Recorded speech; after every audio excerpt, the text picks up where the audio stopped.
we shall never be. We will be receiving instructions from the unions until when the strike will be called off by the Secretary General.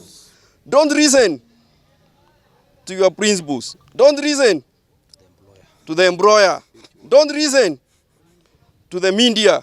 Don't listen to the government until when the Secretary General says it's over. That is when things will be over.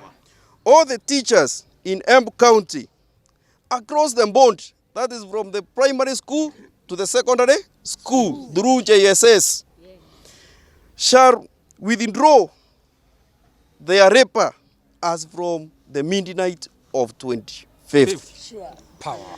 And therefore, on Monday, no reporting to school. 2, we demand that all the scheduled staff meetings,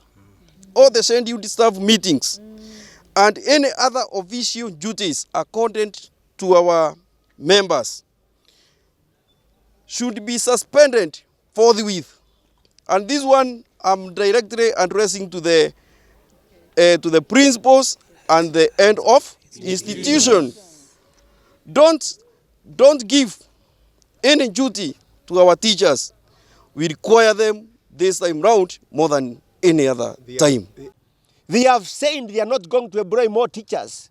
And this is where we are calling even our parents to understand that their students, their pupils in the school, they will have no teachers to teach.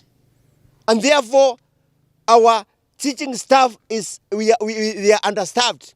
And therefore, there will be no enough teachers to handle our students in our schools.